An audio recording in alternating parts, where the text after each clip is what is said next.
Hi, this is Radhakrishnan. Welcome to Python tutorial episode 5. The topics that I want to cover today is functions, variable scoping with respect to the functions, and function arguments. Since functions is a broad and powerful concept, I want to discuss functions alone today. What are functions? Functions are block of code which can be called from any place. Functions are building block of modular or large programs. So it is very much important that you should understand the functions deeply and thoroughly. There are two categories of functions available in Python. One, pre-built functions. Two, user-defined functions. We already saw some of the pre-built functions like print, raw underscore input, and so on. In this video, let's see user-defined functions in more detail. First, let's see the function syntax and the special keywords used in the function. The def keyword mentioned here defines the start of user-defined function. As we saw in previous videos, the colon defines the block of code that needs to be executed when these functions are called. Let's define an example function to understand the syntax much more. In this, I have defined a function that gets a number and the function calculates square of the variable and then returns the result out of this function. In function, the following main and core concepts needs to be understood. Variable scoping, function arguments.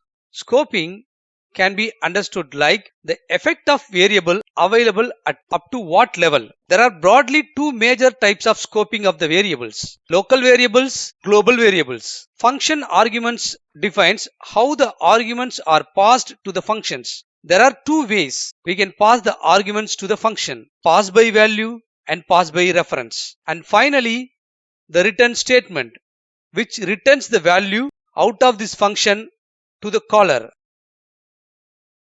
Let's see each of these concepts in more detail. Let's write a program with one sample function to understand the variable scoping. In the previous section, I have mentioned two scoping.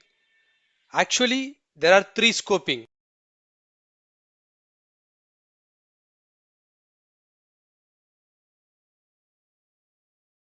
Local scoping, where it will contain only the variables created inside the function, but see that the function is using one more variable in the print function and the actual print function itself. They are available in other scopings called global scoping and built-in scoping. But please remember that the local scoping can refer the other scoping variables only for use and it cannot modify the variables as such. So any function first searches the variable in its scope first. If it is found, it uses it. If it is not found, then it checks its immediate higher scope. Here, the function checks it in the file or global scope. Like that, it goes up to built-in scope. If the variable is not found in this level also, then an error is raised. Let's say I try to modify it. Then instead of it updating the global scope variable, it creates a new variable in the local scope itself. Here, the variable global underscore var will be present in local and global scope both. But I do not want to create a new variable. Instead of that, I want to update the global variable itself. How can I access or modify it then? Here come the keyword global to save us from this issue. First, we have to define the variable inside the function using the global keyword, which creates only the reference variable instead of actually creating a new variable. Now, if you make change in this variable, it will affect the variable on the outside also. Please be careful on using the global variable. It must be avoided to use the global variable, which will create too many issues than the problem it solves in parallel or threaded programming. Now let's try to learn one more scoping. As such, this is not an scoping technique itself. Instead, a very special concept in Python. Let's say I have a function and which contains one more function inside it, and both the functions is having a variable called fir underscore local. But I want to use the fir underscore local available in the outer function. Yes, I can use the global keyword, but that will search the variable in all the scopes, even in the global scope, right? But I want to restrict my search only inside my outer function. How can I restrict it? First, let's see what are all the variables available in each of the scopes. As expected, both the functions is having their own version of fir underscore local, but I want to use the variable available in the outer scope. Here comes the keyword non-local. The non-local searches the variable only in the local and its immediate and just before the global scope and not on the global scope itself. Let's see the output of each of these print functions. The inner function 1 prints the value 50 always. The inner function 2 prints the output 60 always. But the outer function first print prints 30 because the inner function only modifies the value. So the next function prints the value 50. The third print also prints the value 50 because the inner function is not actually modifying the outer variable, but it's having its own variable. Let's go to the second concept, argument passing to the function. The arguments to the function can be passed in two different ways: pass by value, pass by reference. Pass by value means, let's say I have a variable called number and it is having the value 50. If you remember, variables are nothing but the name we have given to the memory location. Now, when I pass the variable as pass by value, the value present in that memory is duplicated and that value is passed to the function. Because of this, any change that we make to the passed variable will not affect the original variable itself. But in pass by reference, the memory itself is passed and we just create alias or different name while passing the variable. So any change you make in the variable inside the function will actually affect the original variable itself because both of them are referring the same memory. In Python, the primitive types like integer, float and boolean are passed as values, and any complex types like list, dictionary and set are passed as by reference. In argument, we have three different ways of sending the arguments, namely default value arguments, keyword argument and packing and unpacking of arguments. Let's see them one by one. Default argument values. In Python, the arguments defined in the function need not always be sent. Those arguments can have some default values, which will be used when the function is not called with that argument. In this function, I have a one argument having some default value. So I can call this function without passing any value to that function. But please remember that the default value are fixed when the function is compiled. So you cannot change the default value after compilation or one-time execution. In this function, the default value is assigned 5. So even after you change to 6, function will print only 5 and not 6. Important warning, the default value is evaluated only once. This makes a difference when the default value is mutable object such as list. In the second case, I have assigned a default value as list and I am calling the function 3 times. Instead of printing only one value, this function keeps on accumulating the value. Just think what will happen if I call this function 100k times. 100k objects will be appended into the list. This is not the expected behavior. So what is the expected behavior? Let's look at the case 3.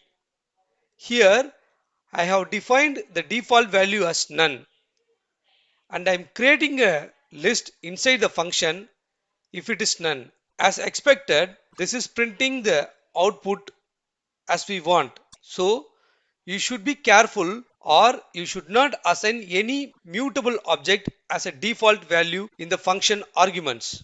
In keyword argument, the arguments should have the value only once and the positional arguments should be completed before sending the keyword argument. Let's see an example of these points in the shell. I'm defining a function called parrot with voltage as a positional argument, state, action, type as a keyword argument.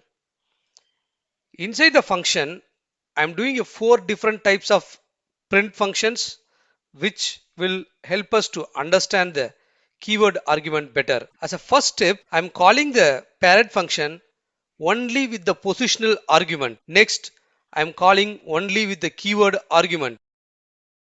Then I'm calling the function with positional argument and one keyword argument. Next, I'm calling with 2 positional arguments in a reverse order. So the order of arguments that you send in the positional argument matter, but it doesn't matter in the keyword argument because you're already mentioning the name of the argument. As a final step, I'm sending a positional argument and keyword arguments all together. Now we have seen all the positive cases. Let's look at some of the negative cases. I'm calling the function without any argument. It will throw an error because the function requires one of the positional argument voltage, and then I'm calling the function with keyword argument as the first and then providing the positional argument which is not correct, and then I'm calling the same voltage positional argument as a positional argument and also the keyword argument. In this case it will receive more than one value, so that is also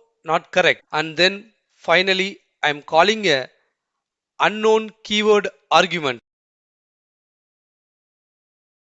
As we have already seen, like packing and unpacking of tuples in the previous video, this is more or less same for arguments. When I have a function with one or more positional or keyword argument, we can send the value for those arguments by providing any collection elements as argument. Star is used to pack the and unpack the positional arguments. Double star is used to pack and unpack the keyword argument. Here, first I am calling the function with 3 arguments: name, age, and address. In the function, I have mentioned double star.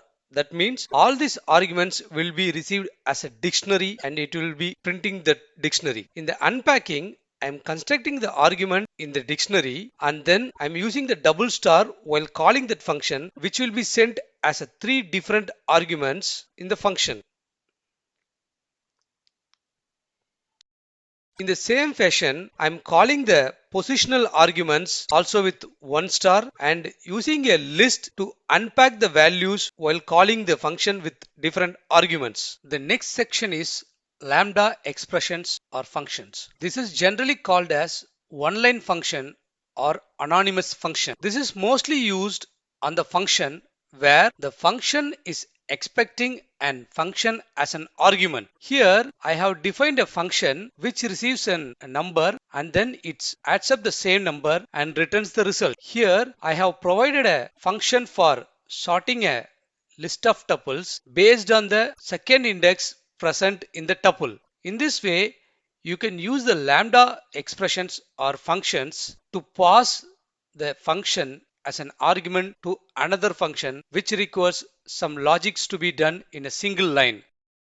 When you start writing more and more functions, providing documentation or comments on the function is really needed. There are some specific conventions to define the documentation string. The first line should start with capital letter and end with a dot. The next line should be an empty line, and from the third line onwards, it should explain the arguments used for that function, and finally it should specify the return value of that function. In future videos, I will also talking about Docstring based unit test, which is more powerful and helpful on testing your functions on various inputs. Let's recap on what we have learned today. First, we have learned what are functions, how can we declare the functions, scoping of the variables with respect to the functions, local scoping, global scoping, built-in scoping, global keyword, non-local keyword, argument passing methods, pass by value, pass by reference, default value argument, keyword argument, packing, unpacking of positional and keyword arguments, lambda expressions or functions, importance of documentation string on the functions and its format. Do the following exercises on your own. Write a function to print the number pyramid. The function should get the number of rows in the pyramid and it should print the number pyramid as shown in the screen. The default value of that row should be 5. Write a function to get the details of the users as name, age and address. It should keep getting users details in a loop and it should keep appending the details in a list and return the output back to the main function. Thank you.